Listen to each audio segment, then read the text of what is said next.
What's good with it, Black Goose TV family? Fluence in the building. Salute to the people. Nothing but love as always. Look, y'all see me over here. I'm putting my swole shit on because if y'all don't know, Gervonta Tank Davis is on his motherfucking swole shit.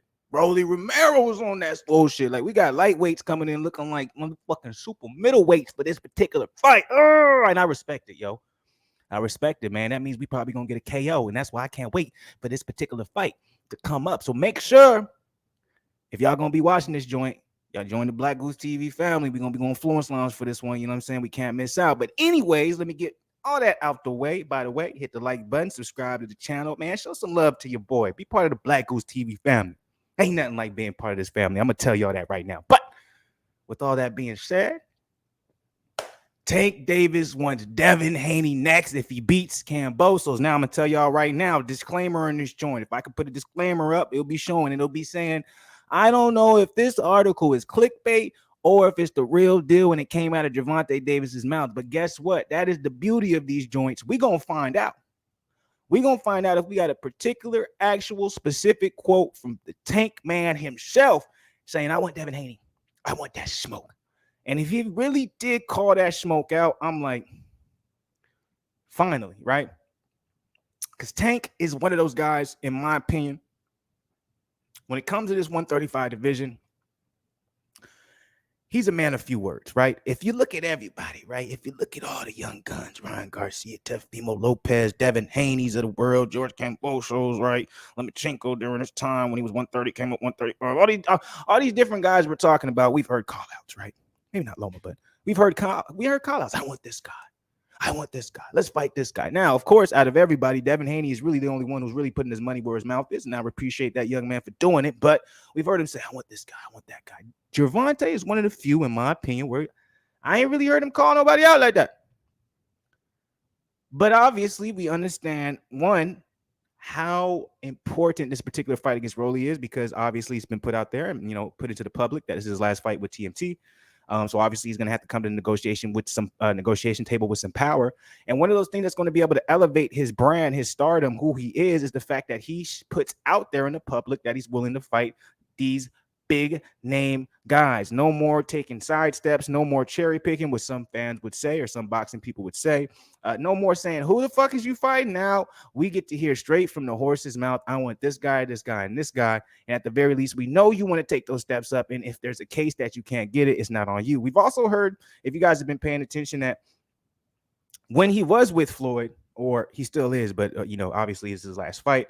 I do predict him that he's going to resign with him. But he said himself, he said, "Hey, yo, Floyd's the one who was trying to give me some of these hard fights. He was the one trying to give me some of these fights that didn't make sense to me.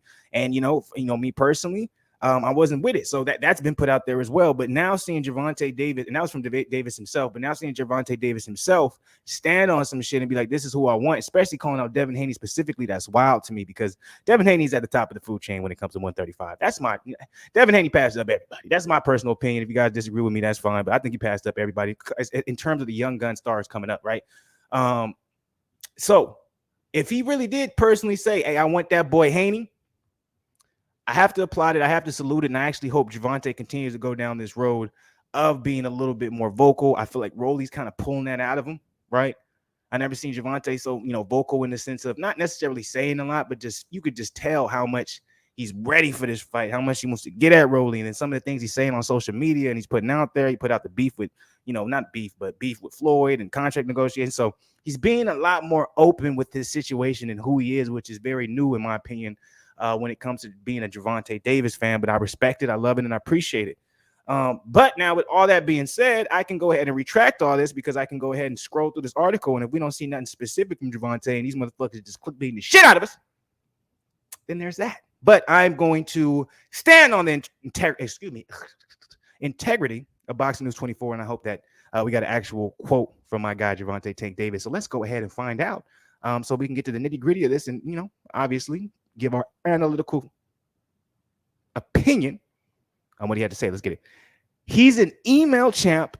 He's fighting because someone mailed him the belt. So this is to Devin Haney. Wow, this is on the Last Stand podcast. Did that ever happen in boxing before? And he's talking crazy. Like, come on. If you win, I'm now out of my contract. Let's make this fight happen. Since you want to talk crazy, let's do that. I want to fight you if you win, Devin Haney. Wow. So this is coming straight from the horse's mouth. Interesting. So real quick, a little side note so we understand what's going on. If Haney beats Kambosos Jr. twice, Ryan Garcia might try and take the fight against him right out from under the nose of Tank Davis. Haney would likely prefer the Ryan fight. Well, that's just something coming from, Boxing News, and that's probably something that was told to him. But people don't know. He has to fight Lomachenko if Loma is available to fight if he beats Kambosos twice. So that's not even an option. So Gervonta went on to respond to that. I don't even know. So Gervonta, when asked to make a prediction on the George Kambosos Jr. versus Devin Haney fight, the winner needs to come see me. Devin, if you pay attention to him, everything he do, he watch me. You keep doing all this barking, but y'all want to be me. Devin Haney doesn't fight anything like you, Gervonta. So that's crazy. It's all good. We know how to tame that, said Tank when told that Rolly said he's a stupid fighter that's going to knock him out in the first round. I don't know why he's saying that. Do I look like I want to pull out the fight? He's seen me today. There's nothing to be scared about. He's a clown. It's not personal. That's why you don't see me mad. I'm just messing around. So, that was toward Rolly, but that was some strong words toward Devin Haney. That was some real strong words to me personally, man. It's no disrespect, but I think you're watching Devin Haney a little bit too closely because I'm just saying, just be careful barking up that tree, Gervonta. I'm not saying that I'm not saying like he's levels above you or nothing like that. I think you guys are in the same atmosphere, same realm, but that's a lot of smoke to be putting out there, especially if he beats Kambosos twice, he has to fight Loma. So. Yeah, sure. That sounds great. That sounds good. But nigga, understand the contract. Anyways, I'm not gonna get into that. What do you guys think about this Black Goose TV family? What do you guys think about that call out? Is it legit? You think Gervonta really went to Devin Haney smoke? Or do you think it's convenient to call out someone who has literally a 3-fight deal with Top Rank and he won't be able to get out of that until he fights all 3 of the people, which is George Kambosos twice if he beats him the first time and Loma at the end? So is this just smoke and mirrors, my nigga? Like, look, I love you, Gervonta, but for you to be like, after you beat Kambosos, if you do, I want that fight. Like, nigga, everybody knows, including me, including casuals, that he has a 3rd fight on that clause that he has to honor. Like, come on, broski. But that's my personal opinion. Let me know what you guys think. I may be wrong. I'm usually wrong when it comes to you guys. Y'all always got to say, hey, nigga, you don't know what the fuck you talking about. So let me know below if that's how you guys feel. Hit the like button while you letting me know. And then if you're not subscribed to the channel, subscribe to that joint. Much love. Appreciate y'all. As always, I'm coming at y'all with that Fluence Boxing News, and it ain't never gonna stop. You already know what it is. I'm out of here, but I'll always be back on the Arnold Schwarzenegger side of the game. And I said Arnold Schwarzenegger.